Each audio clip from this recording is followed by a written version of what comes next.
O tema dessa edição é Caxias do Sul, uma análise dos desafios e virtudes locais. E damos boas-vindas aos palestrantes dessa edição. Marcos André Rossi Victorazzi, diretor administrativo da Livraria Rossi e diretor de Planejamento, Economia e Estatística da SIC Caxias. E Juarez Piccinini, diretor de Relações Institucionais da Randon Corp e diretor de Planejamento, Economia e Estatística da SIC Caxias. Agora, nos telões, as marcas patrocinadoras e apoiadoras da RA SIC Caxias.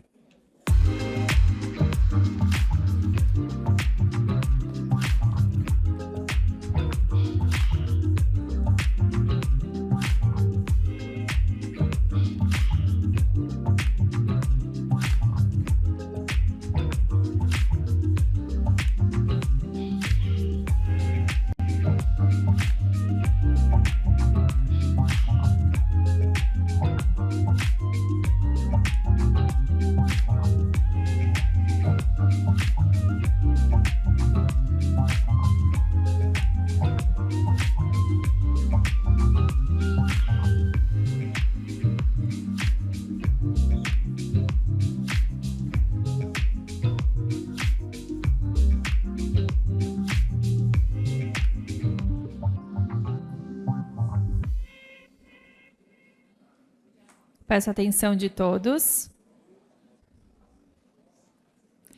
Para a saudação, convidamos ao palco o presidente da SIC Caxias, Celestino Oscar Louro.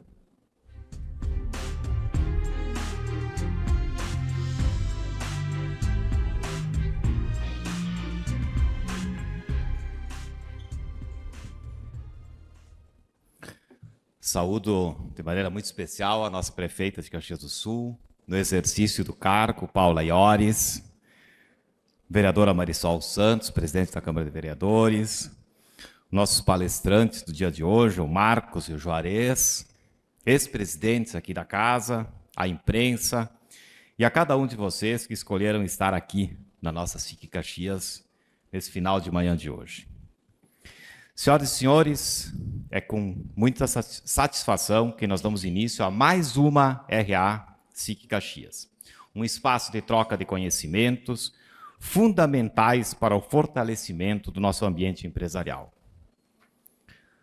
Gostaria de iniciar agradecendo aos nossos palestrantes do dia de hoje, aos nossos diretores aqui da casa, o Marcos e o Juarez, pela sua disposição em compartilhar as suas análises sobre a economia, em especial sobre o nosso cenário local.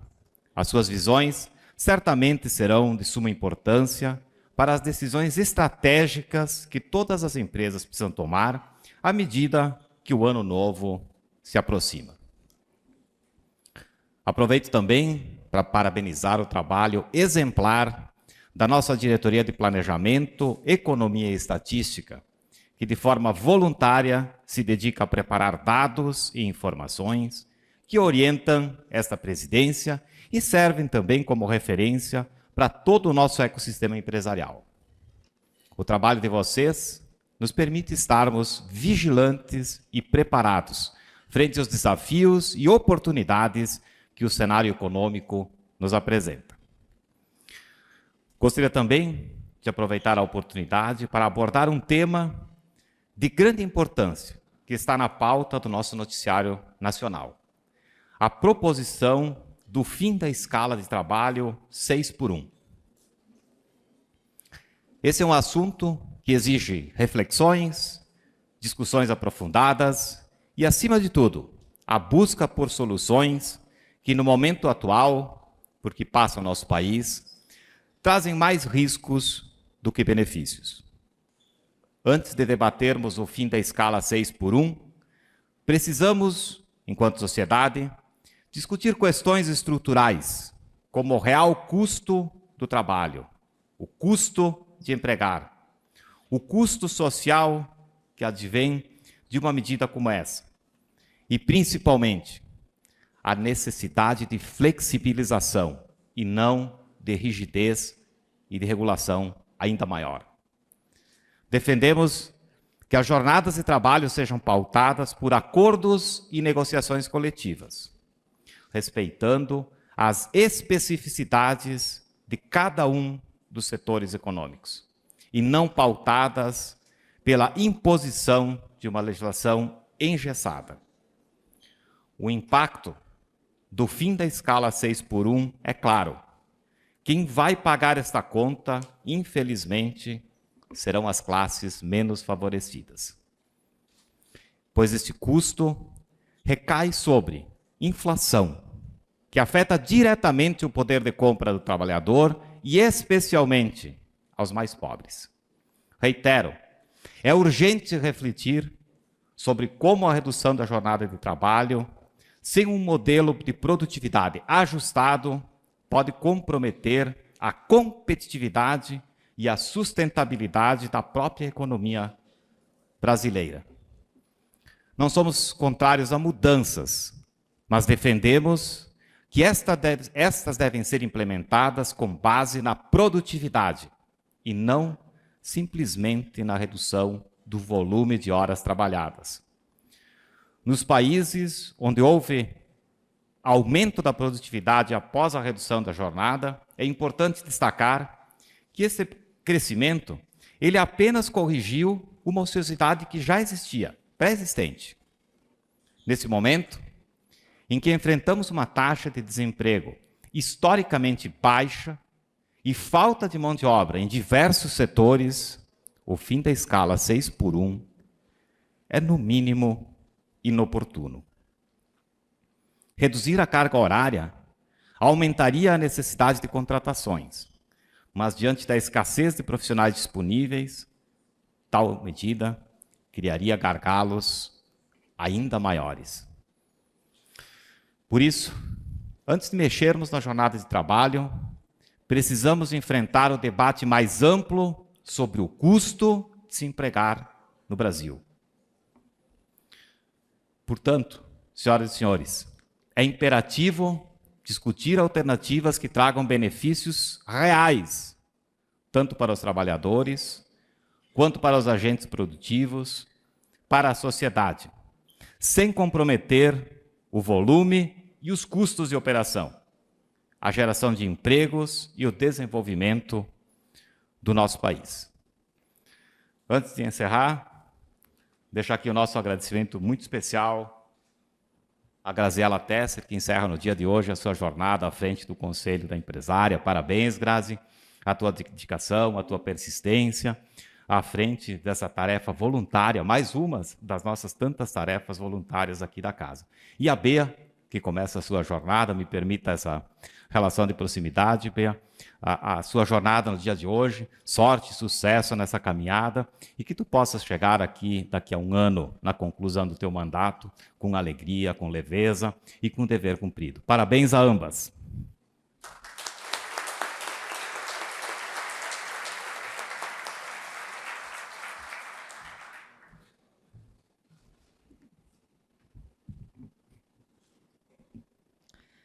Senhoras e senhores, na edição de hoje, destacamos a participação na Vitrine RA com as associadas, a Cefram, Embalagens e Suprimentos Corporativos, e o Instituto Veterinário Animalia. No mercado há 36 anos, a Cefram Embalagens e Suprimentos Corporativos está sempre disposta a inovar e crescer junto com seus clientes. Além da loja física, localizada no bairro Jardim América, conta com eficiente televendas que permite o atendimento a grande parte do Rio Grande do Sul, sempre oferecendo um bom atendimento, preço justo e agilidade nas entregas. A empresa organizou o sorteio. Vamos ao ganhador.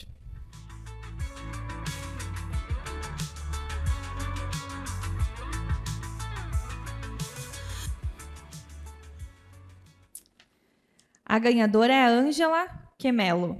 Acredito que seja assim. Tu pode retirar teu brinde no final do evento, no espaço da nossa associada. A próxima vitrine é com o Instituto Veterinário Animalia. Ele é referência em profissionalismo, confiança e excelência, pois seu pet precisa e merece esse carinho. Com uma equipe de profissionais qualificados, oferecem serviços de atendimento veterinário, medicina veterinária integrativa, banho, tosa, recreação, hotelaria e boutique. Seu propósito é proporcionar aos pets o melhor atendimento possível e assim retribuir o amor incondicional que eles sentem por nós. E vamos ao ganhador.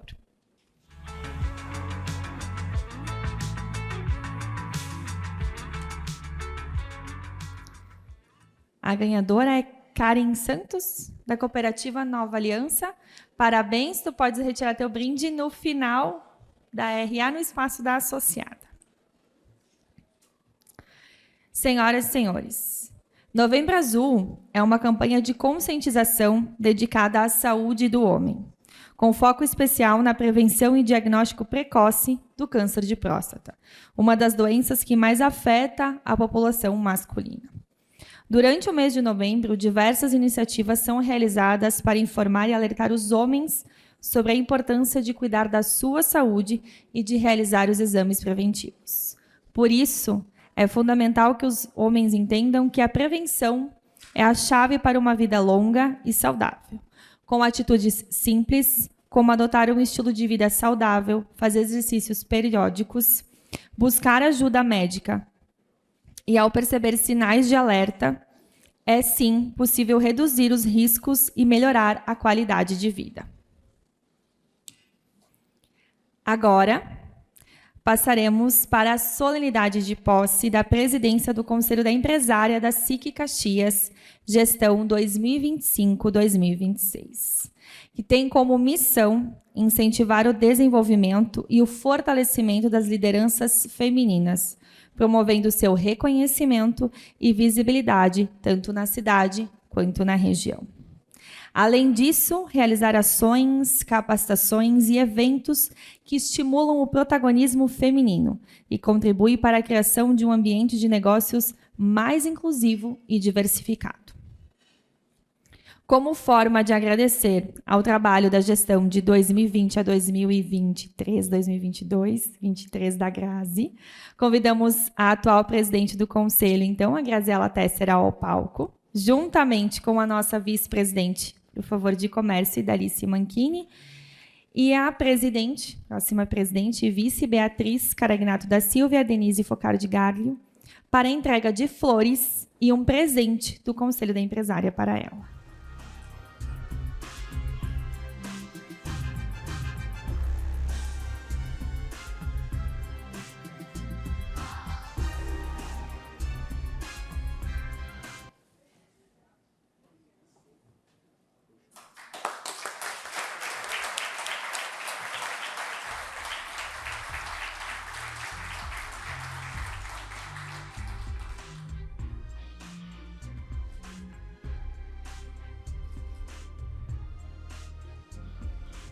Muito obrigada.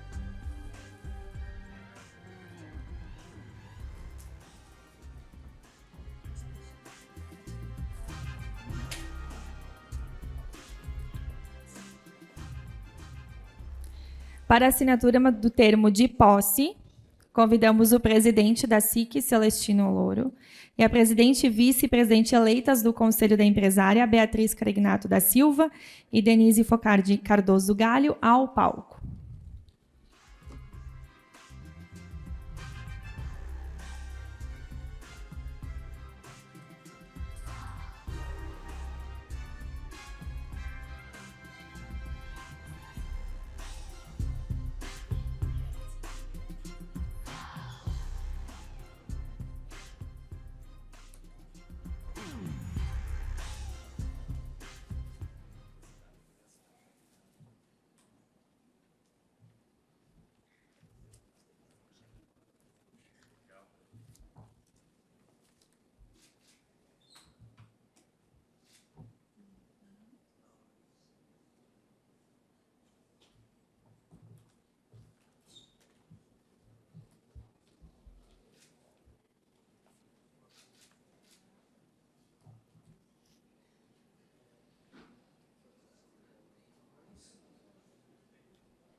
Por favor, fiquem no palco para compor a foto Convido ao palco nossos vice-presidentes, por favor. Nosso vice-presidente de Indústria, o Rubem Bise, nossa vice-presidente de Comércio, Dalice Manchini. Por favor, ao palco.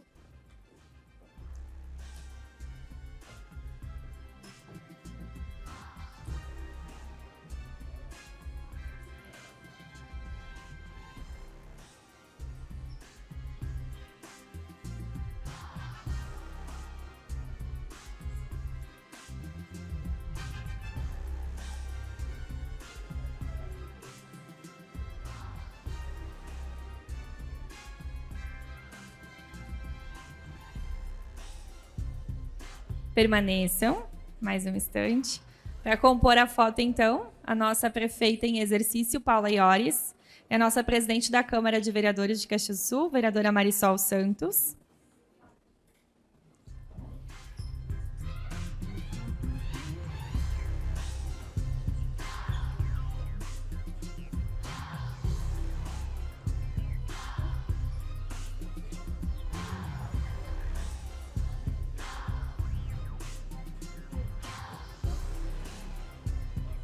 Permaneçam mais um minutinho.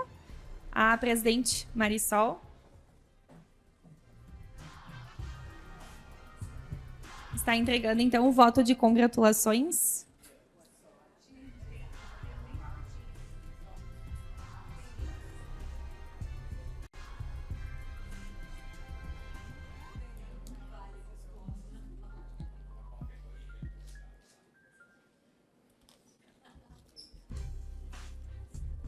Muito obrigada.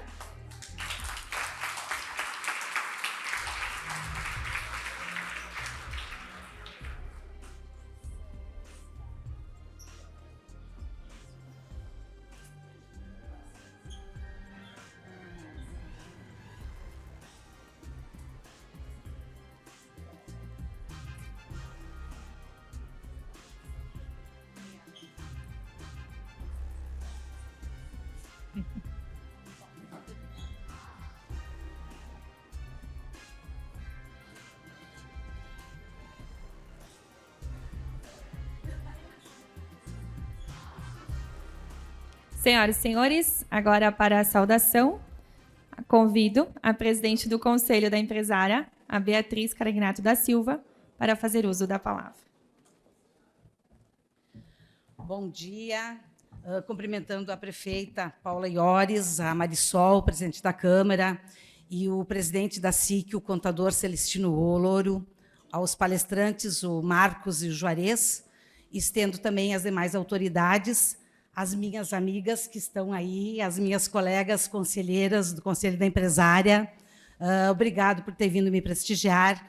A minha família, o Lauri, meu marido, meus 2 filhos, o Thales e o Arthur, a Bárbara, minha nora, a Sara, o meu irmão maravilhoso que está aí, com as 2 filhas, as minhas rainhas e minhas princesas, a Milena e a Marina Carenhato. Agradeço a presença de vocês. Meu nome é Beatriz Carenhato da Silva. Eu tenho 64 anos. Era muito, queria diminuir, mas não deu, tá bom? Então, sou formada em Ciências Contábeis, tenho algumas especializações, principalmente na área do terceiro setor. Sou fundadora e proprietária do Raiz Contabilidade, que já completou 42 anos de existência. Estou como delegada do Conselho de Contabilidade já desde 2016 aqui em Caxias do Sul, e também atuo em algumas entidades como voluntária. Em 2022, eu recebi a menção honrosa da Prefeitura Municipal por reconhecimento como empreendedora. Recebi o troféu Mulher em Foco do Sescom Serra Gaúcha como agradecimento da minha colaboração para a classe contábil. Também recebi do Instituto Anita Garibaldi a medalha Anita Garibaldi. Obrigada. É com muito orgulho que eu assumo esse compromisso de presidir o Conselho da Empresária por mais essa gestão. É um desafio que eu aceitei quando fui convidada pela Grazi, há 2 anos atrás, e eu disse para ela, Grazi, eu não sei se eu consigo. E ela, porque tu é altamente digital, tu é uma mulher assim do mundo, com uma qualificação muito grande na tecnologia. E eu sou tão analógica. E ela disse, tu vem, que eu te ajudo e tu me ajuda. E deu certo, Grazi. Nós subimos a régua, como tu disse, em todas as nossas ações, claro que com a colaboração das demais conselheiras, né? Então, agora eu convidei a Denise Galho para ser a minha vice. Nós já estamos bem conectadas, tenho certeza que faremos um excelente trabalho, com a ajuda também das demais conselheiras.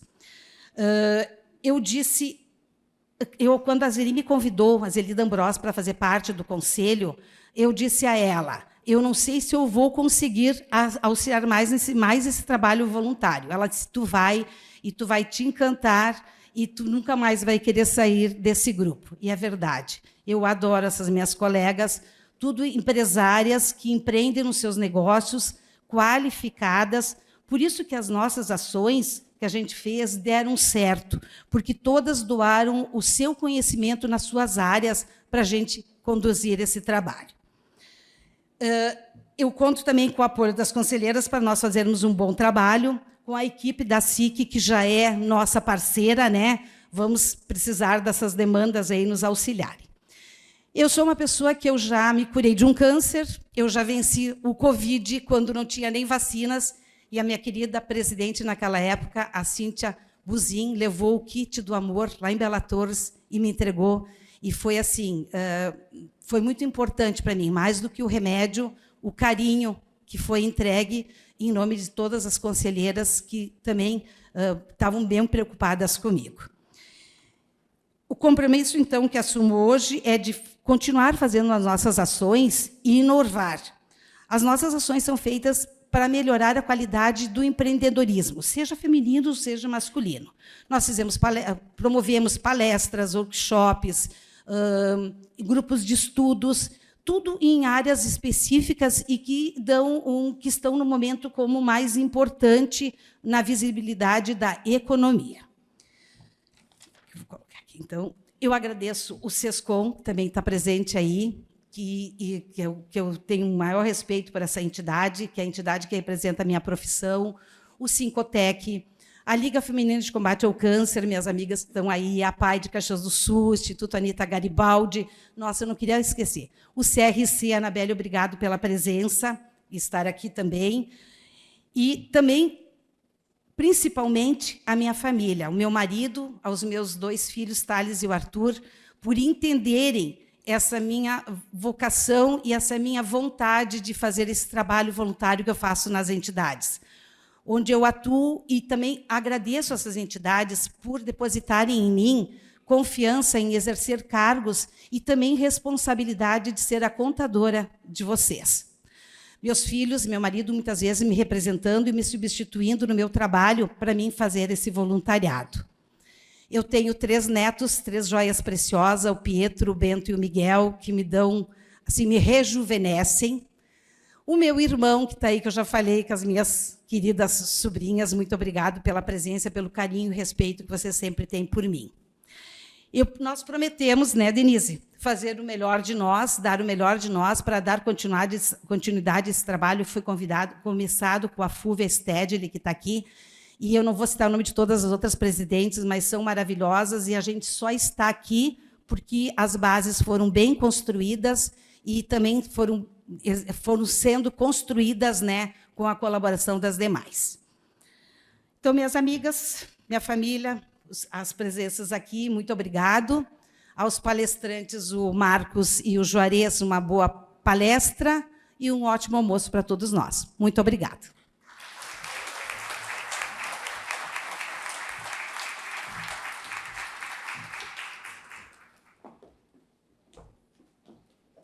Senhoras e senhores, antes de iniciarmos a palestra, informamos que as perguntas via o Slido. Você pode acessar a ferramenta escaneando o QR Code, está exibido nos telões e também disponível no display em sua mesa.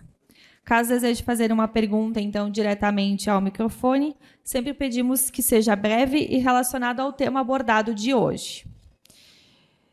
Durante a palestra, pedimos que permaneçam em silêncio, atentos ao conteúdo que está sendo apresentado. E para que possamos ouvir mais sobre o perfil de Caxias do Sul, com dados locais relevantes e informações estratégicas sobre os setores da indústria, comércio, serviços, mercado de trabalho e comércio internacional, além dos principais desafios enfrentados pelo município, como logística, sustentabilidade das contas públicas e atração de investimentos, convidamos ao palco da RA-SIC Caxias para a apresentação os nossos dois diretores, o Marcos e o Juarez. Juarez, por favor, vamos iniciar com ele. Bom dia a todos, sempre é bom estar aqui, bastante gente. Obrigado, presidente Celestino, prefeita Paula, Marisol, nosso conselho aí, Davi, Daniel, é bom ver vocês, colegas e amigos aqui de sempre. Bom, o Brasil é um país maravilhoso, a gente adoraria vir aqui só falar coisas boas, mas tem que falar alguns deveres de casa que a gente tem que fazer como sociedade brasileira. E nosso dever aqui, a gente sempre faz isso, a gente está falando aqui, não é uma opinião pessoal nossa, é a opinião desta casa, a Câmara dos Comércios de Caxias do Sul, uma abordagem bastante pragmática. A gente olha sob a ótica de políticas econômicas, mais do que cores e preferências partidárias. Então, qualquer comentário aqui ele é estritamente técnico e objetivando dividir uma mensagem que a gente entende que seja essencial para o crescimento do nosso país. A gente vai, inicialmente, fazer um giro rápido pelo cenário global, geopolítica, depois macroeconomia brasileira, e aí o Marcos me substitui aqui para aprofundar um pouco sobre Caxias do Sul. Como a gente faz parte de um contexto global, a gente não pode fazer essa passagem. Bom, é importante citar que o que teve um fato bastante relevante para o mundo todo, que é a eleição do presidente Trump dos Estados Unidos. Ele traz uma dinâmica diferente, começando pelas questões geopolíticas, os conflitos. Algumas análises e leituras indicam de que nós diminuímos com isto o risco de que os conflitos, seja no Oriente Médio, seja no leste europeu, que eles escalem para níveis além do que já está hoje, que evidentemente, neste sentido, o conflito nunca é bom, mas nesse sentido é um sinal até esse momento positivo, de que esses conflitos não escalem. Bom para o mundo.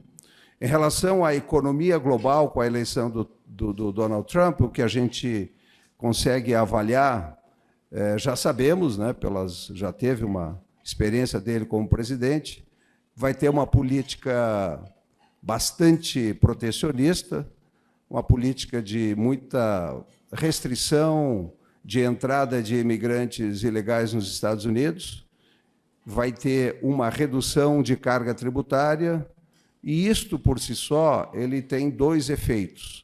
A economia americana tende a crescer um pouco mais, e a inflação americana também deverá ser maior por conta justamente desses dois importantes aspectos. Menor entrada de imigrantes, que significa mão de obra barata, imigrantes ilegais, diga-se de passagem, e uma menor ou um maior nível de taxação de importações, especialmente da Ásia, de um grande país. E, de uma maneira geral, deverá ter uma elevação de tarifa de uma forma geral.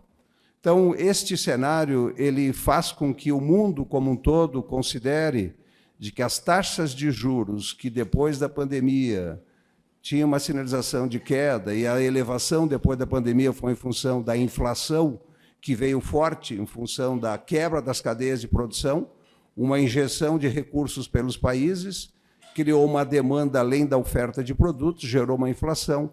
Essa inflação, gradativamente, ela veio sendo debelada, mas, mais recentemente, a gente vê um movimento de continuidade dessa inflação por mais tempo. Então, o que se tem como consenso global é de que as taxas de juros deverão permanecer mais altas por mais tempo. Então, nós temos um cenário onde, para o Brasil, o efeito disso será uma combinação dos dois fatores. O dólar americano mais alto, com taxas de juros pelo mundo afora mais elevadas, e a fragilidade fiscal brasileira vai fazer com que a gente tenha, infelizmente, taxas de juros mais elevadas por mais tempo. Então, algo que se imaginava algum tempo atrás, início de 2023, as projeções indicavam de que a gente poderia ter uma inflação controlada na faixa de 3%, uma Selic, taxa básica de juros, lembrando, a Selic é uma referência, ela não é uma taxa que alguém vai ao mercado e consiga pegar dinheiro emprestado com base na Selic, ela é meramente uma referência. E não adianta derrubar a referência de maneira artificial. Foi feito isso em 2012 e não adiantou nada, só piorou. Então, a Selic ela tem um papel importante e ela é determinada pelo Copom e tem uma sinalização positiva, que o Copom hoje já tem 4 novos membros indicados pelo governo atual e as decisões têm sido bastante técnicas e continuam sinalizando nas últimas atas de que nós deveremos ter uma elevação da Selic justamente para combater esse cenário de um dólar mais forte com uma fragilidade fiscal internamente. Então, aqui, só para a gente seguir um pouco o que a gente tem de indicadores na nossa tela, então nós temos uma desinflação que ela paralisou, nós temos uma reestruturação e realocação das cadeias globais de produção, o Brasil tem condições de beneficiar disso, que é o tal do nearshoring, né, que é o suprimento mais próximo. Combinado com isso, é a matriz energética brasileira, que é extremamente limpa, que tem condições de suprir o mundo e atender as demandas globais com uma economia verde, mais verde que qualquer outro lugar do mundo. Boas safras agrícolas, inclusive no Brasil, uma expectativa de mais de 320 milhões de toneladas de grãos, isso é um alento. E os pontos de tensão, né, já dito, guerras e conflitos, já abordei um pouco, desequilíbrio fiscal e mudanças climáticas, que isto, de novo, para o Brasil, se bem aproveitado, pode ser uma oportunidade. A gente sempre tem uma preocupação em ver como que a regulação brasileira acompanha de tal forma que ela não nos prejudique como um país com uma capacidade monumental de produzir verde. Então, o crescimento global, vejam que ele não muda muito, tem sido na faixa dos 3%, e assim deverá continuar. Cenário nacional, então, focando um pouco mais agora no cenário nacional, a gente tem uma recuperação da economia brasileira desde 2017. É importante citar a razão dessa recuperação da economia brasileira, ela foi diretamente relacionada às políticas econômicas adotadas pelos governos de 2017 até 22, início de 23. São políticas que tiveram um foco em o governo se preocupar em facilitar o ambiente de negócios para o empreendedorismo, a iniciativa privada, etc. e tal, com algumas reformas infralegais, sem que fosse necessário grandes reformas, e teve reformas importantes, como a trabalhista. O presidente Celestino citou aqui a questão da carga e dias de trabalho, e, obviamente, o que ele falou, a reforma trabalhista já trouxe um pouco, mas precisaria mais, que é flexibilidade nas regras de trabalho. Países que têm uma regra de trabalhista mais flexível têm uma capacidade de reação a emprego bem maior do que países que são muito engessados. Em relação, então, à questão de desenvolvimento, de crescimento econômico, tem surpreendido os economistas, isso é bom, e isso é sinal do efeito das reformas que foram feitas ao longo do tempo. Mas algo que não se esperava, próprias autoridades do Executivo e do Legislativo reconhecem que nós temos um problema a ser atacado, que é a questão fiscal. Nós não temos gerado superávit primário. Só lembrando, superávit primário seria o governo consolidado a todas as contas, todas as estatais, gastarem menos do que arrecada sem considerar o serviço da dívida. E, na medida em que não está gerando superávit primário, o governo não está conseguindo pagar os juros da dívida, tendo que rolar, além do principal, um pedaço dos juros da dívida.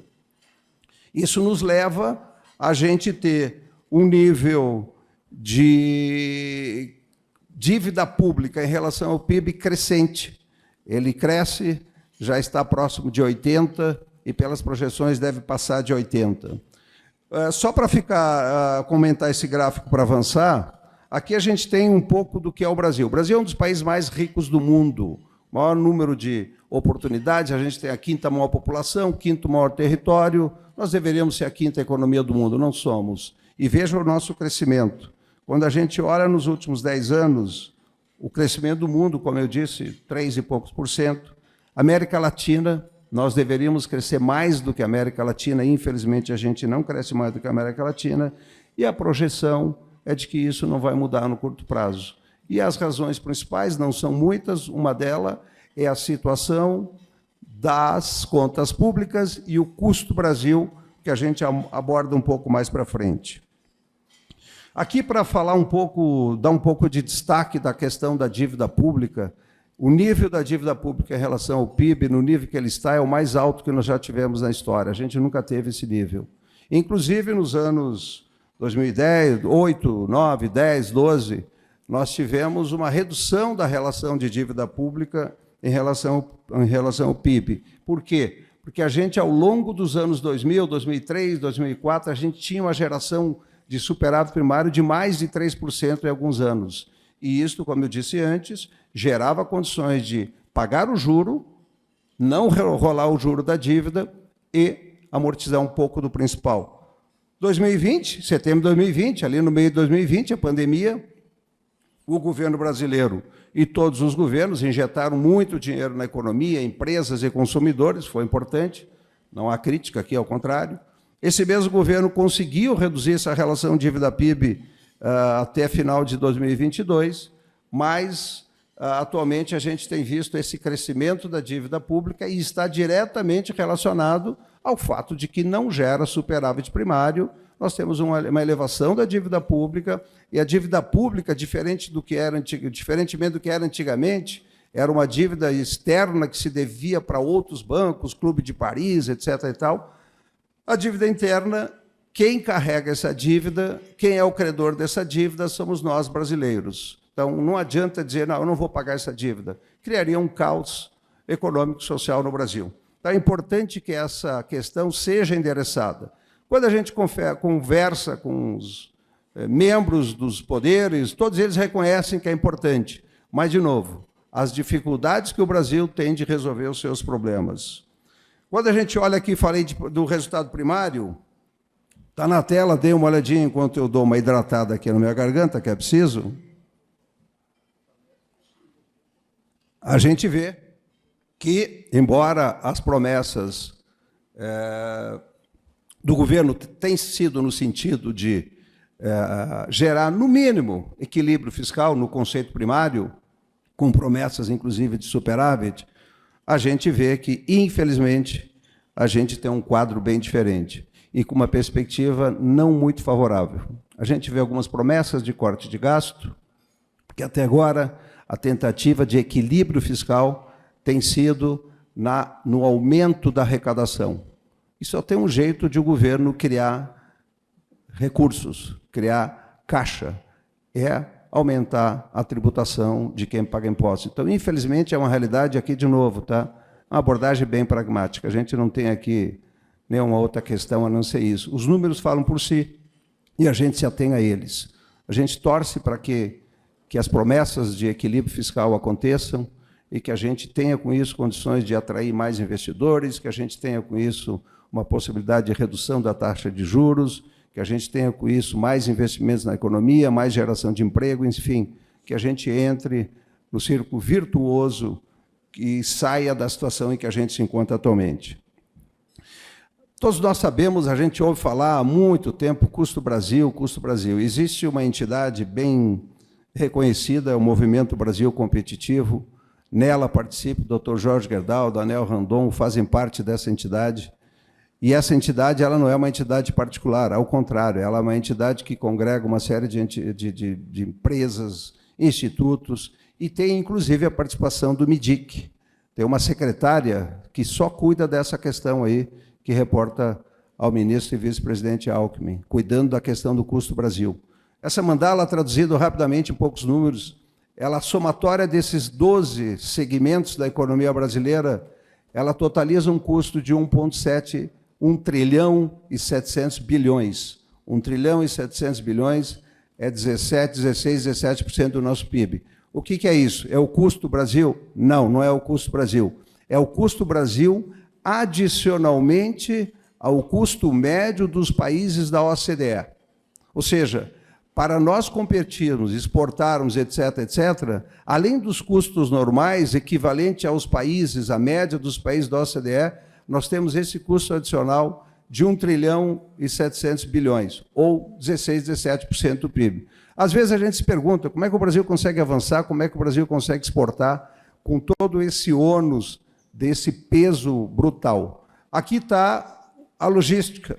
Depois o Marcos Rossi vai abordar o custo de logística na Serra Gaúcha, que ele é um dos mais altos do Brasil e talvez do mundo. Não sei se tem algum outro local de um país minimamente organizado que tenha custo que nós temos. Então, esse é um tema que tem sido abordado, ele já foi 1,5 trilhão, já foi corrigido para 1,700, e muito pouco se fez até o momento. Tem aqui a carga tributária, tem custo financeiro, tem uma série de custos, e isto inclusive, validado pelas grandes empresas da auditoria. Não é algo que alguém criou do nada. Ele é reconhecido por todos, toda a sociedade brasileira precisa conhecer isso. E, quando for fazer as decisões pessoais, escolha de representantes, tem que saber o que esse representante fala em relação ao custo do Brasil. Ele concorda, conhece, reconhece ou acha que isso não é problema? Enfim, aqui é meramente trazer para dividir com vocês a visão desta casa em relação a esta questão. Um pouco aqui, então, de indicadores, né? Os principais indicadores, como eu falei antes, nós temos um cenário de inflação, né? A nossa inflação oficial brasileira é o IPCA, existe uma série de outros indexadores, IGPM, LCC, mas o que é a meta de inflação brasileira é o IPCA, e a gente tem uma projeção de 4,60, 4,60 e poucos, mas subindo, tá? Este ano, por isso que a taxa da Selic, esse ano e meados do ano que vem, a Selic deve subir, com redução depois. O PIB desse ano surpreendendo para cima, melhor do que as expectativas iniciais, mas a aposta é que, em função desses fatores todos, de questões fiscais e de custos do dinheiro, tem gente que fala que a Selic deve passar bastante de 13 na questão terminal dela. Ela vai subir de onde está hoje até 13 e pouco, 13,5, tem gente que fala até um pouco mais, e deverá retornar se a política monetária adotada pelo Copom ela for severamente rígida, vai trazer a inflação de volta, vai trazer essas questões de volta. Agora, assumindo que a questão fiscal seja endereçada, que se busque o equilíbrio fiscal para depois ter superávit, senão a dívida pública cresce e a dinâmica da dívida vai prejudicar. Então, como o Focus, né? Focus é uma média das projeções dos principais agentes de mercado, indica uma Selic voltando para níveis atuais em final de 2025, mas ela terá uma elevação nesse meio do caminho. Focando um pouco no nosso estado, o Rio Grande do Sul, nós já fomos um estado que teve uma posição extremamente relevante no Brasil, caímos para a 5ª posição, acho que vocês conseguem ler o gráfico, o PIB da indústria também, veja que nós temos uma indústria pujante no nosso estado, mas em função da logística, da localização geográfica, dos custos do Brasil, a gente tem perdido relevância e ocupa hoje posições que veja a posição que a gente se encontra em termos de relevância no país e de capacidade potencial de crescimento. Aqui eu tenho feito comentários aí em algumas das entidades que eu participo. Nós tivemos uma catástrofe imensa no nosso estado e a gente hoje é um estado bastante fragilizado. Todos sabem, a gente vive num sistema de governo, a República Federativa do Brasil, uma abordagem onde estados mais fragilizados ajudam os outros. E nós temos feito isso ao longo dos tempos. Talvez poucos de vocês saibam, mas no ano de 2023, o Rio Grande do Sul arrecadou 73 bilhões de reais de impostos federais. E desses 73, o Rio Grande do Sul recebeu 19 bilhões. Ou seja, o Rio Grande do Sul contribuiu com mais de 50 bilhões para os estados mais pobres do Brasil, e é um estado hoje fragilizado, com infraestrutura, com dívida elevada e com déficit, com uma limitação enorme de investimento. Então, essa é uma questão, aqui eu vejo a prefeita Paula assimilando essa informação, é uma questão que nós precisamos endereçar. Não é algo que a gente vá brigar com ninguém, mas a gente precisa minimamente colocar, dada a situação da catástrofe climática que nós vivemos no Rio Grande do Sul.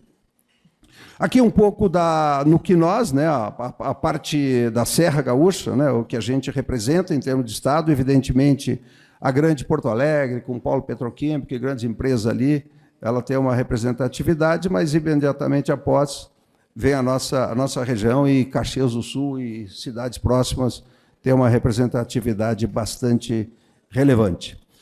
Bom, a ideia é que a gente tenha um pouco mais de tempo para falar de fazer algumas perguntas depois, então a gente vai acelerar.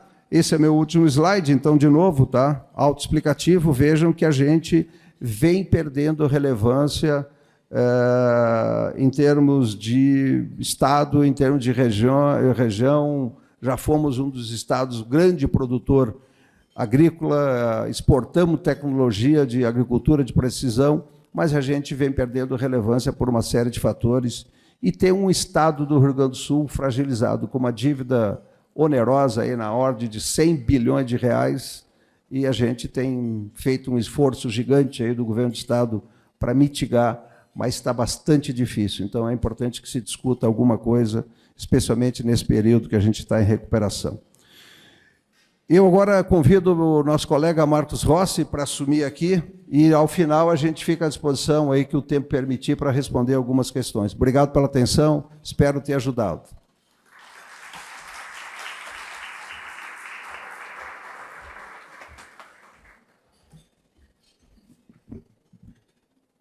Boa tarde a todos, presidente Celestino, prefeita Paula, Marisol, demais colegas. Então, dando sequência à apresentação do Juarez, nós vamos falar um pouquinho sobre Caxias do Sul. Pode deixar aqui. Obrigado. Então, Caxias do Sul, né, só para a gente destacar aqui, nossa população hoje apresentada pelo IBGE no ano de 2022, 463 mil habitantes.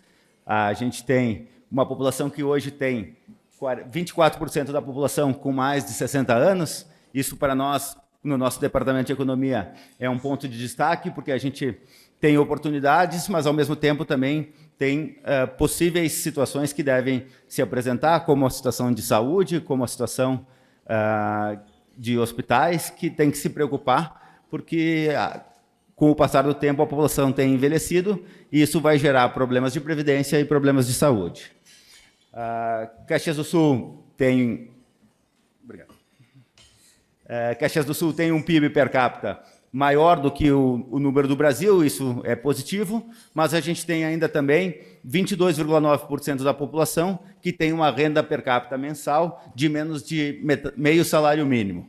Então, ao mesmo tempo que temos um PIB per capita maior do que o número do Brasil, temos quase um quarto da população que ainda vive em situação de extrema pobreza. Em relação ao mercado de trabalho de Caxias do Sul, vale destacar que nos últimos 4 anos foram criadas em torno de 25 mil vagas, isso é muito positivo. Isso volta a níveis que a gente já teve lá atrás, mas, ao mesmo tempo que se criam vagas, a gente tem desafios, que é criar escolas, criar moradias, criar estradas e se preocupar também com a saúde, como eu citei antes.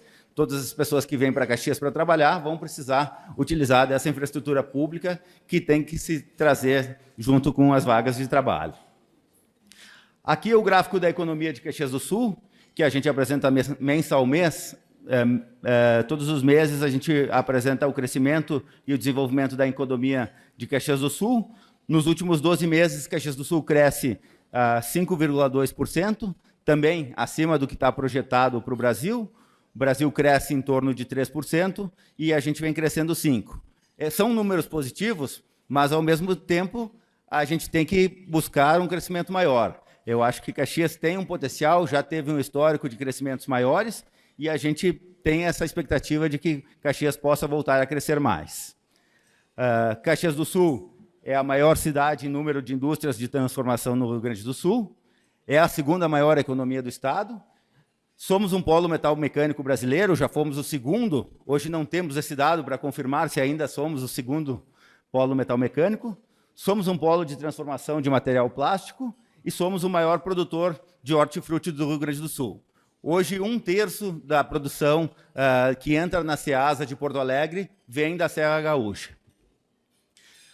Em relação a empresas em Caxias do Sul gera novas empresas, traz novos negócios para cá. Temos um dado de 72 mil empresas em Caxias do Sul, mas é importante destacar que 97% das empresas de Caxias do Sul são pequenos negócios. Então, tem uma dificuldade para que Caxias atraia novos grandes negócios, e eu acho que Caxias já teve 3 momentos históricos, que é bom a gente citar, que no início do século passado, Caxias teve a questão da vitivinicultura, que começou com os imigrantes. Na metade do século, a indústria madeireira, que trouxe grandes desafios e grandes negócios para Caxias do Sul.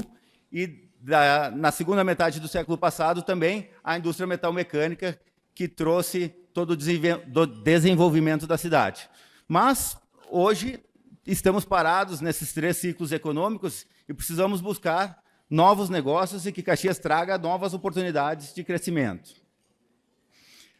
Esse dado sobre o mercado externo de Caxias do Sul, ele é muito importante da gente falar, porque a gente vem perdendo competitividade, vem perdendo nossos níveis de exportação e importação nos últimos anos, isso muito por conta das dificuldades logísticas que o município enfrenta. A gente tem, em seguida, aqui dados em relação ao Brasil e em relação a Caxias do Sul, para ver que o nosso custo logístico ele é muito maior do que o resto do mundo e o Brasil. Hoje, nossos principais países que a gente exporta são os Estados Unidos, Chile e Argentina, sendo que a Argentina já foi um grande parceiro maior no passado e, pelas suas dificuldades, perdeu espaço. E nas importações, hoje 50% do que a gente traz de fora vem da China. Então, também já tivemos no passado números muito mais importantes para a Itália e a Alemanha, que quando a gente traz maquinário para a produção, hoje a gente traz muita coisa da China e isso toma um percentual de 50% das nossas importações. Custo logístico, como eu falei para vocês, o Juarez citou antes também, a gente tem um dado que 22,8% do que a gente produz na Serra Gaúcha é gasto para pagar o custo logístico. No Brasil, o número é de 19%, e quando a gente olha para países no exterior, vou pegar o exemplo dos Estados Unidos, esse custo é de 10% do PIB. A gente gasta 23% do que a gente produz para pagar um custo logístico aqui em Caxias do Sul. Temos notícias positivas, que é o desenvolvimento do Porto de Arroio do Sal e a perspectiva de um aeroporto de Vila Oliva, que isso vai trazer benefício para a cidade de Caxias do Sul, mas precisamos pensar que, para chegar no porto e para chegar no aeroporto, precisamos de estradas e também vamos precisar falar, talvez, em rodovias e ferrovias para descarregar essas cargas no porto. Por muitos anos se esqueceu as ferrovias no estado do Rio Grande do Sul, e a gente vê outros estados investindo em ferrovias, e a gente tem aqui uma oportunidade de retomar esse assunto, que eu acho que vai ser muito importante para que a gente possa continuar exportando e levar nossas cargas até o porto. Em relação ao desenvolvimento econômico e atração de investimentos para Caxias do Sul, é uma dúvida que a gente discute no nosso departamento, como atrair novas empresas para Caxias do Sul. Como manter as empresas que também estão na cidade. Hoje, se fala que não tem espaço para o município diminuir a arrecadação de impostos, mas o que a gente propõe é que não se faça uma diminuição de arrecadação de impostos, que se façam incentivos fiscais para que a arrecadação extra possa ser gerada no município. Então, ninguém vai abrir mão de arrecadação. A gente vai incentivar que as empresas cresçam, invistam no município e possam trazer novos recursos para o município. Acesso a crédito, desburocratização e investimentos em infraestrutura. Se nós não tivermos investimentos em infraestrutura, cada vez vai ser mais difícil atrair investimentos para o nosso município. Em relação à educação, Caxias do Sul, no IDEB, que é a avaliação a nível Brasil, tem uma nota 6, que é maior do que a nota do Estado, que é 5,8, mas ainda assim, nossa mão de obra ela tem uma baixa produtividade e ela precisa melhorar. Existe uma necessidade de educação básica, existe uma necessidade de educação técnica para que a gente possa ter investimentos e possa a nossa indústria crescer. Temas que demandam atenção no município. O custo da máquina pública, a gente tem que falar numa necessidade de reforma administrativa. Isso não é só uma necessidade de Caxias do Sul, isso que nem se falou, é uma necessidade a nível Brasil, a nível de Estado, mas Caxias do Sul também tem que se preocupar com isso. Temos a questão da Previdência Municipal, que houve uma reforma que aconteceu entre 2022 e 2023, mas ainda assim, como a gente viu, a população de Caxias está envelhecendo, então esse é um tema que vai gerar nova preocupação em breve. Temos o caso Manhã Bosco, que enquanto não for resolvido, gera uma certa preocupação para o município, porque ao momento que isso entrar, essa despesa para o município, a gente vai ter aí uma situação fiscal do município bem comprometida, então precisa se achar uma alternativa para resolver essa situação sem comprometer o orçamento do município. Problemas de urbanização e mobilidade, que nem a gente falou, ao momento que a gente traz empresas para cá, ao momento que a gente traz mais trabalhadores para o município, esses trabalhadores vão utilizar a situação, os recursos do município, o município precisa estar preparado para oferecer isso para quem vem.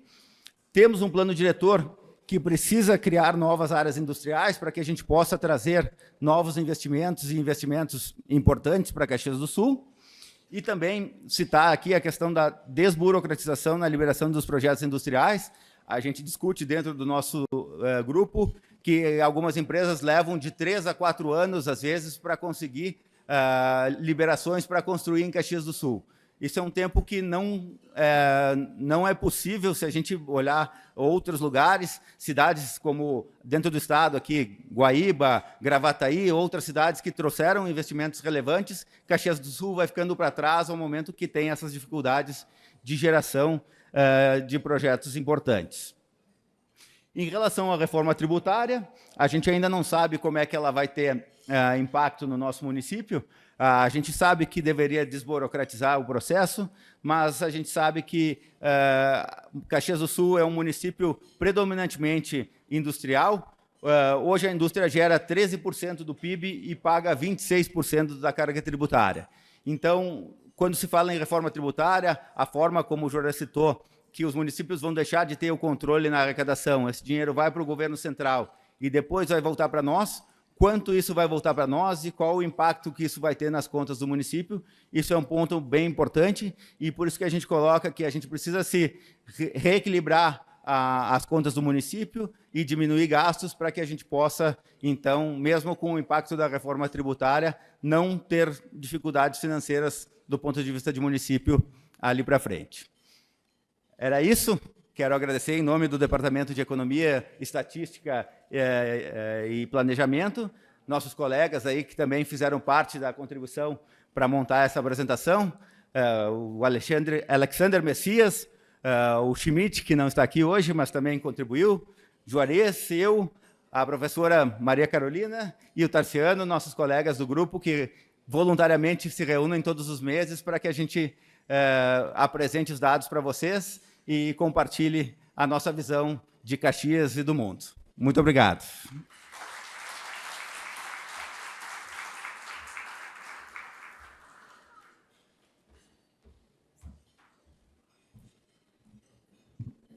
Agradeço aos nossos palestrantes, também os convido ao palco, juntamente com o presidente, para o momento das perguntas. Obrigado, Marcos. Obrigado, Juarez.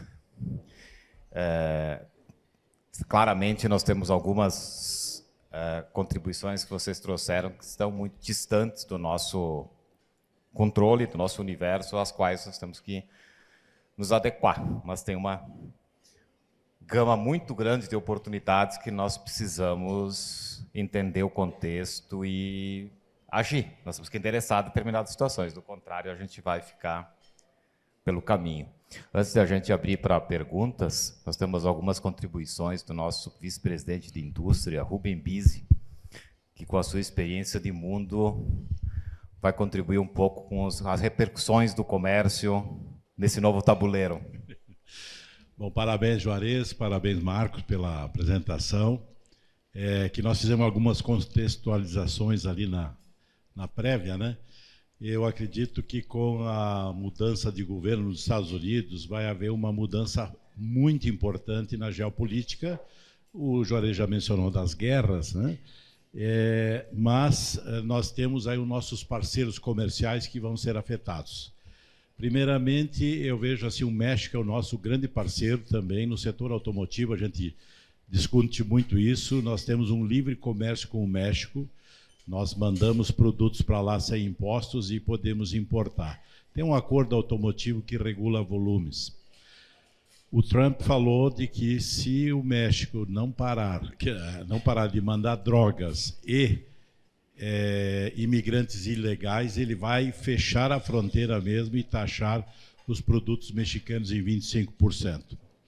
Muitas empresas se instalaram no México, principalmente os chineses, os asiáticos se instalaram no México para exportar para os Estados Unidos.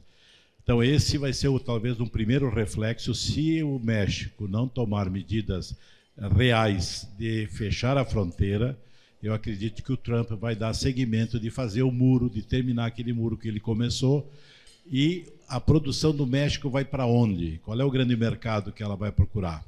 Brasil. Segundo ponto é a Argentina.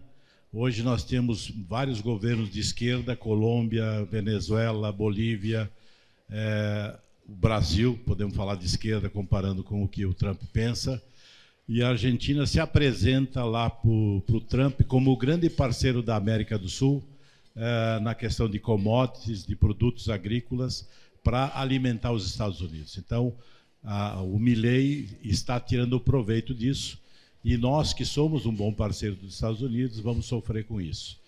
A China, por não conseguir exportar para o NAFTA, vai mirar o Brasil também como grande mercado. E hoje tem um embate muito forte dentro do governo, que é como segurar os chineses, como segurar o setor automotivo chinês. Hoje, a BYD está aí mostrando 800 mil automóveis que venderam ultimamente. Então, essa geopolítica realmente vai mudar depois do Trump. Europa também, em função da guerra, mas também o Macron falou ontem de que não vai assinar o acordo União Europeia com o Mercosul. Era para nós um grande mercado, e olhar nossas commodities podendo entrar no mercado europeu, mas o Macron diz que não assina porque os agricultores franceses serão prejudicados. Ou os de toda a Europa como um todo, porque há um protecionismo muito forte. Então, essa geopolítica, ela se resolve com qual é a ideologia de cada país, e isso está afetando. Business is business, mas a ideologia é muito importante também. Então, essa é uma reflexão para o futuro. Então, eu gostaria que depois, se vocês pudessem comentar isso também, por favor, que eu fizesse. Obrigado, Bizi. Nós vamos somar, então, a nossa prefeita em exercício, Paula Iores, e aí, ao final, os senhores puderem tecer, então, os comentários sobre todas as considerações aí. Bom dia, prefeita. Bom dia a todos e a todas. Eu não quero tirar o espaço das perguntas, mas talvez colocar a informação para todos em alguns pontos que foram trazidos na apresentação, relativos, então, ao trabalho que vem sendo feito, né? Então, em relação à cobrança de impostos, né? Até houve recentemente uma apresentação por parte aqui da Secretaria da Receita, né? Foram já trabalhados 40 segmentos na redução de impostos, alguns direto de 4 para 2, outros de 4 para 3, alguns está sendo feito escalonado, mas especialmente na parte de tecnologia e inovação, nós tivemos, inclusive, um incremento de receita de 246%. Então, essa questão da redução de impostos é uma pauta bem positiva, não é? Com relação à desburocratização, uma caminhada grande já aconteceu, mas o nosso desafio é melhorar a parte digital do município para aprovação de projetos. Eu comentava na reunião reservada lá de cima, nós já fizemos a licitação, já abrimos envelope, 6 empresas se candidataram, e a primeira nós estamos no momento da POC, POC é a prova de conceito. Ao invés de nós contratarmos direto a empresa, ela passa por uma sabatina das áreas envolvidas. Então, a prioridade será os licenciamentos, para tornar o processo mais ágil, mais moderno, que estava muito ruim, o Sinduscom que o diga, não é? Um outro aspecto em relação a crédito, desde o início do governo, acho que todos conhecem o Cred Caxias, nós temos uma parceria muito grande com o Sicredi, Sebrae, RS Garante, então já temos perto de 25 milhões em microcrédito, e essas empresas todas passam também por qualificação, não é simplesmente receber o crédito. O outro programa da Secretaria de Desenvolvimento Econômico é o Capacita Caxias, já com 170 cursos, feito ele todos com parcerias, né? Porque a gente sabe que existe o emprego na nossa cidade, mas tem a falta de mão de obra qualificada.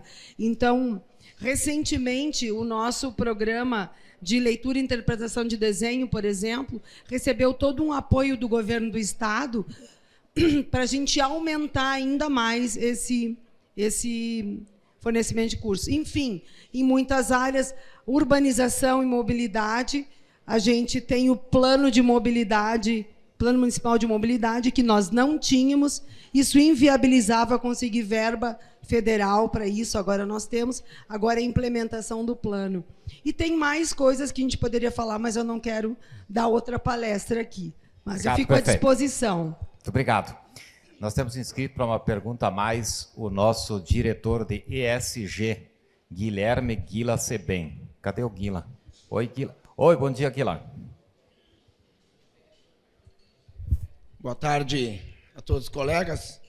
Boa tarde aos colegas diretores. Prazer ouvir vocês. Eu estava ouvindo a palestra, presidente Celestino, e os cabelos brancos começam a nos identificar, né? Eu fui secretário de Desenvolvimento Econômico de Caxias de 2009 a 2012. Passaram-se 12 anos.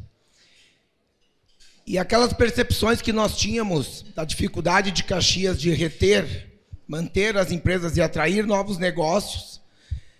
E eu ouvia muito, e essa é a pergunta que eu quero fazer para os colegas diretores, eu ouvia muito que Caxias era uma cidade diferenciada, que tinha mão de obra qualificada e que não precisava de uma política industrial mais agressiva.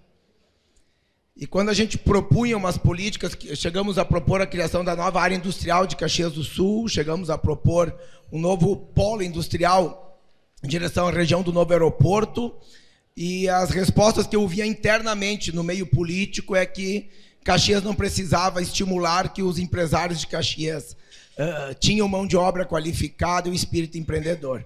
Passado todo esse tempo, me parece que não foi suficiente, né? A mão de obra qualificada e o espírito empreendedor que nos move. Então, eu queria ouvir a opinião de vocês não quanto governo atualmente, né? Mas enquanto sociedade. Como é que vocês, colegas diretores, enxergam a política de desenvolvimento econômico de Caxias do Sul competindo com os outros municípios que estão atraindo tão bem empresas? Obrigado. Obrigado, Guilherme. Para que vocês possam comentar por completo as observações, eu gostaria só de me somar à fala do Bise e enganchar numa manifestação que você fez no meio da sua apresentação, Juarez. Nós temos um reposicionamento de cadeias globais de fornecimento, né, gerando oportunidades em outros pontos do mundo, distantes da Ásia, né, e o Bise coloca as questões geopolíticas que, obviamente, influenciam, né, por mais que a gente entenda que negócios são negócios, mas o pragmatismo político também é tão forte ou mais do que os próprios negócios. Eu queria colocar para vocês, num âmbito nacional, o que é que nós estamos fazendo ou que nós não estamos fazendo para aproveitar essas oportunidades todas. Elas não vão ficar disponíveis na prateleira para o resto da vida. Quem aproveitar vai usufruir delas, quem não aproveitar, alguém já tomou o lugar, e aí nós teremos que retirar alguém que já está ocupando essa posição. E trazer também para o âmbito estadual e para o âmbito municipal, que aí nós conectamos com o que o Guila acaba de colocar. Muito bom. Bom, Bise, importantíssima a contribuição. Agora, Bise, nós sabemos, né? A gente é meio que mercador por esse mundo afora, né? Não adianta alguém ter uma posição extrema, seja qual o extremo for, ideológica, etc, etc. Se não sentar para conversar, se não tiver essa união, primeiro como sociedade, e depois identificar os parceiros relevantes globais e olhar para a história do Brasil. O Brasil sempre foi um país de relações comerciais e relações diplomáticas muito boas com todo mundo. A gente precisa olhar para isso e fortalecer essa abordagem. Não tem a menor dúvida disso.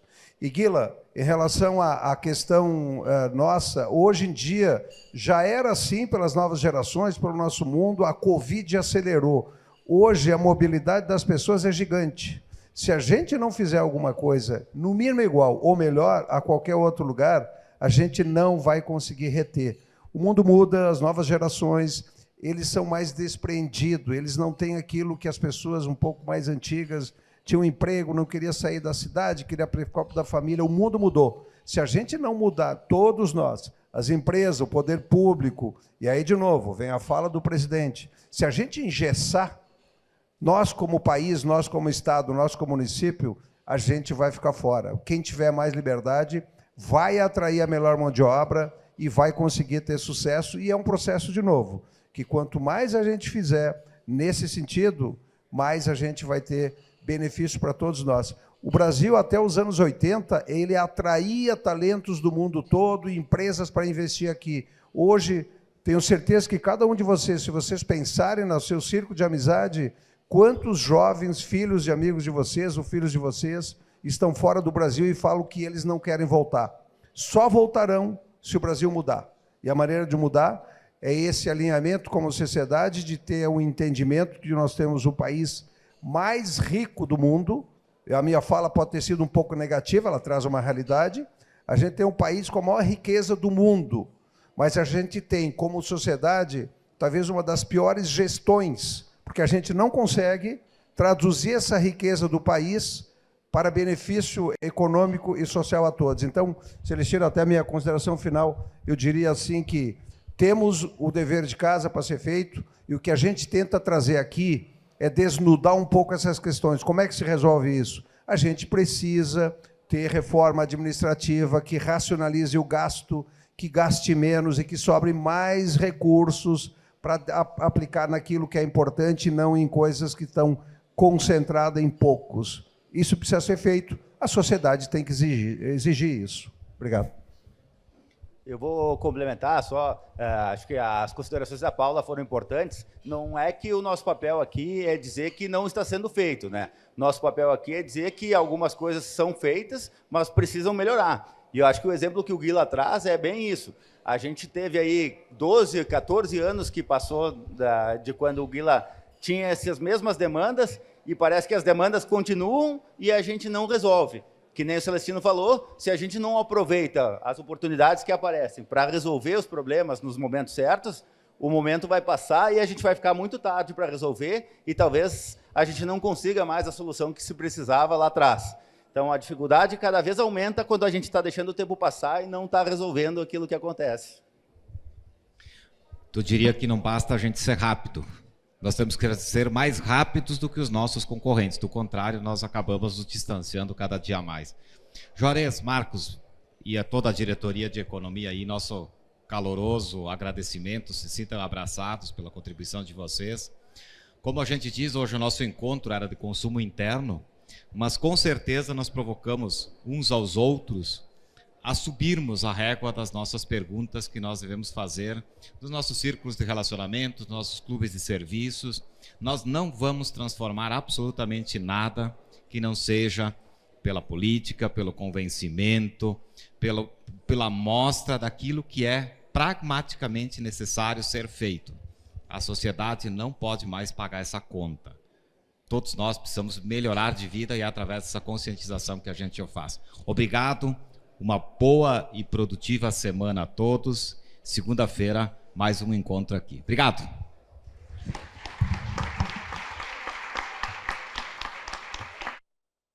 O Banrisul está chegando aos 100 anos e segue se adaptando aos novos tempos, mas sem perder o que nos torna únicos: o compromisso com o crescimento da nossa gente.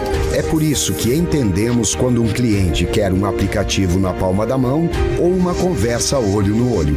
Estaremos sempre ao teu lado, entendendo que cada cliente é único, assim como o nosso banco.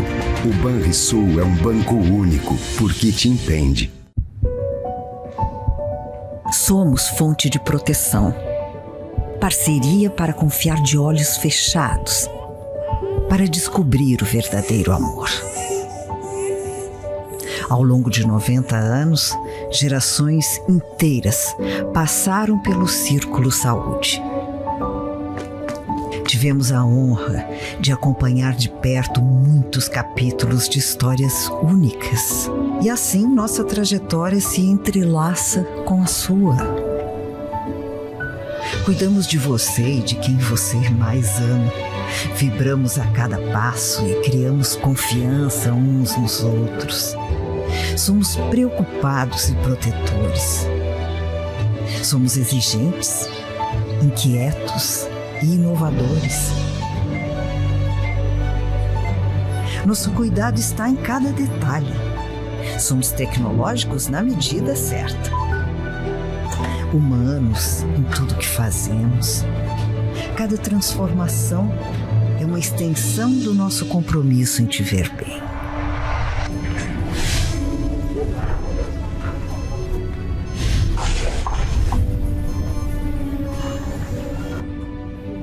Desde sempre, nossa missão é estar presente.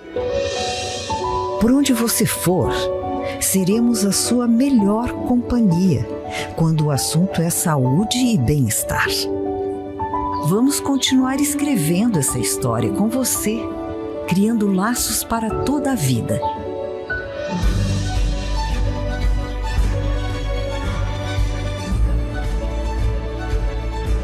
Círculo Saúde 90 anos. Uma vida toda de proteção e confiança.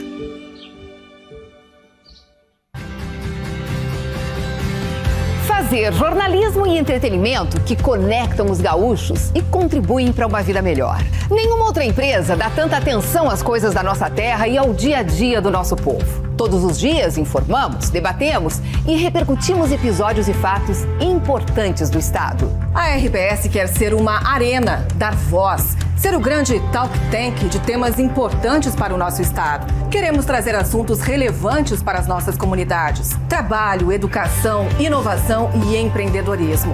E assim construir conexões positivas que impulsionam a evolução. E na busca por relevância e conexão com o público, o papel dos jornalistas e comunicadores é cada dia mais importante. Queremos ter as vozes mais relevantes e, para isso, estamos abertos a parcerias e novos modelos de atuação. A partir do humor e da música, levamos leveza e diversão para o público na programação da rádio e da televisão. A maioria dos grandes eventos que vêm ao estado são realizados com a RBS, tanto na promoção quanto na produção. Com a Globo, temos em nossa grade os melhores programas de jornalismo e de entretenimento, com as maiores audiências do país. Há 4 anos lançamos GZH, que hoje conta com mais de 100 mil assinantes. E a meta para o futuro é audaciosa. Queremos aumentar a carteira de assinantes digitais em 50% nos próximos 3 anos e amplificar a atuação de todo o nosso portfólio digital, principalmente no esporte e no entretenimento. Interativo e segmentado. O rádio é sempre atual, é instantâneo, é móvel e pode ser consumido em qualquer lugar. Otimista com a TV aberta no Brasil, a RBS está atenta ao avanço pós-TV digital HD, que prevê tecnologias para personalizar conteúdo, direcionar a publicidade e trazer ainda mais funcionalidades e qualidade. A evolução dos aparelhos de televisão vai acelerar o surgimento de novidades. E pode ter certeza, vamos acompanhar essa transformação. A força da RBS no mercado publicitário reflete nossa forte relação com os gaúchos. Queremos ser parceiro de negócios das marcas que atuam em nosso estado. Acompanhamos a evolução. Combinamos novas ferramentas com a tradição e a liderança dos nossos ativos. Simplificamos as decisões e, com a nossa visão 360, entregamos mais do que se espera de um veículo de comunicação. E tudo isso só é possível graças às nossas pessoas. Quem trabalha na RBS acredita na comunicação e na diferença que ela faz, seja nos negócios dos clientes, seja na evolução da sociedade. São as pessoas que fazem a RBS ser a RBS.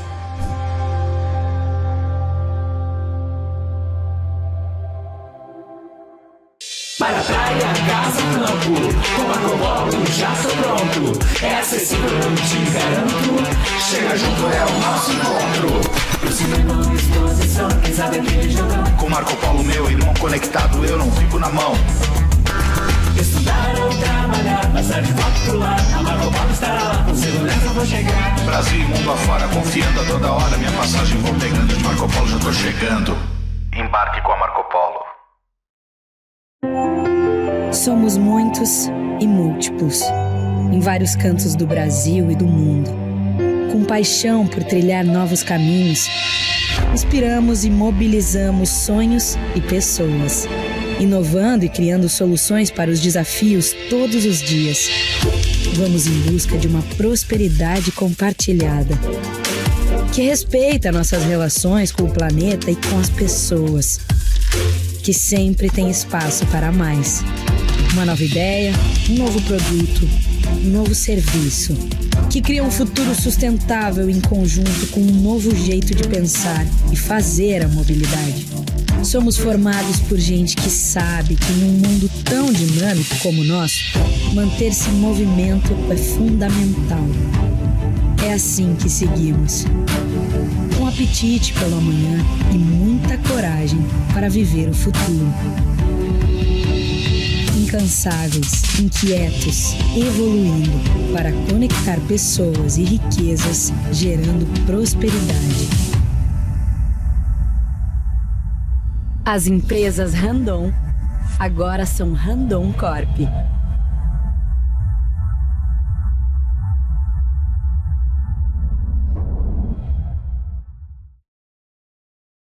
Um amigo pra confiar, um parceiro para contar. Eu te entendo, eu te quero bem. Tem cartões pra você comprar, do cinema ao celular. Eu te entendo, eu te apoio, onde for. O Sicredi inteiro fica te esperando, pra te ver sorrindo, pra te ver sonhando. Aqui no Sicredi não é só dinheiro, é ter com quem contar, é confiar, realizar.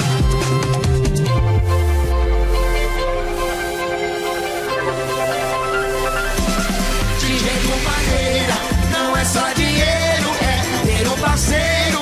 Eu sou o Sicredi, no Brasil inteiro. Abra uma conta no Sicredi. É mais que cartões, créditos e investimentos. É ter com quem contar ao seu lado.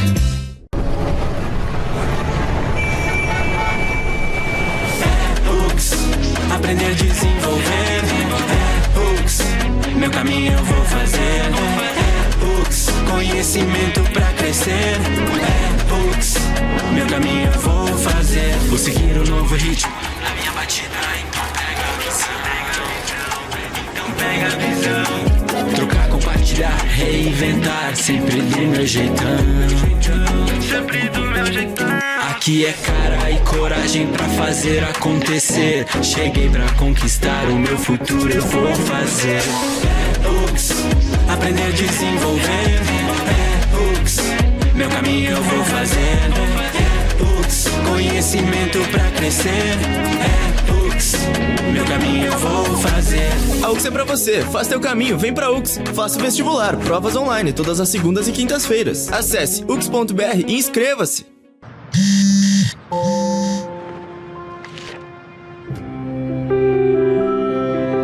Papai,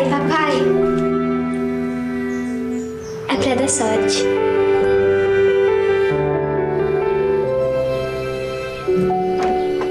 Deu certo, papai? Deu certo, filha. O crédito que gera o desenvolvimento transforma a vida de milhares de famílias. BRDE. É muito bom poder olhar para trás e ver de onde veio o meu resultado. A certeza de eu ter sido preparada para estar onde estou reforça que fiz a escolha certa.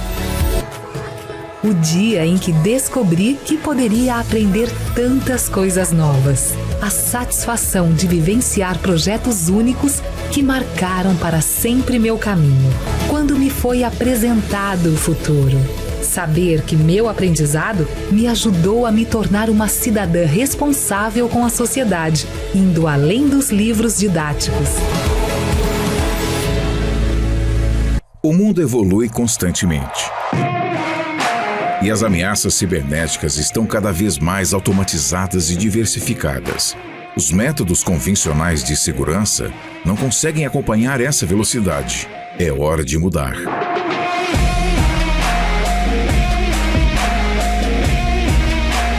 Somos a IT Brasil, líder em segurança cibernética e proteção de dados, com ampla variedade de serviços gerenciados.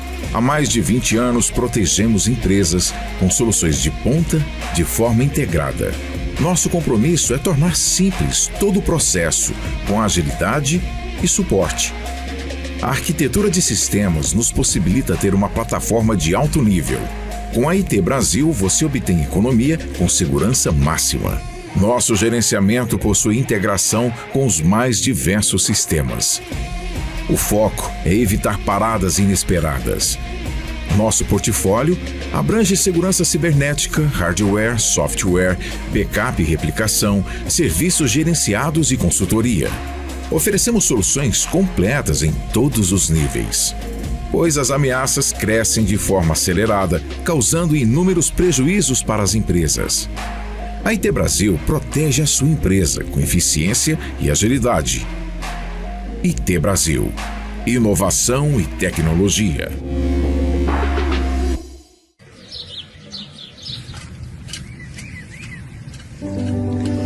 Eu era agricultora, porque ele era pedreiro, ferreiro, e nós fomos morar para nossa casinha. Então eu disse assim, o que eu vou fazer? Eu vou virar essa terra. Ali eu comecei a plantar em volta da casa, e ele trabalhando, né, de pedreiro. Eu já tinha os 6 filhos. Plantava, vendia, fazia chimia, fazia pão, fazia tudo um pouco para vender, fazia sabão. Botemos ali uma bodeguinha assim, bem simplesinha. Nem interesse de fazer um mercado, aquilo estava só para dar um dinheirinho a mais na família, né? Ao longo dos anos, o Super Andreassa estabelece relações próximas e duradouras com clientes, funcionários e fornecedores. Expande os negócios na região e se consolida como uma das principais redes supermercadistas do sul do Brasil. O Grupo Andreassa cresceu junto à região, ao lado das pessoas. No decorrer do caminho, reunimos sonhos, multiplicamos conquistas. Somos hoje mais de 40 lojas e 4.000 funcionários, que atendem em média 50.000 clientes por dia, consolidados em 3 marcas: Supermercados Andreassa, Super Vantajão e Vantajão Atacado.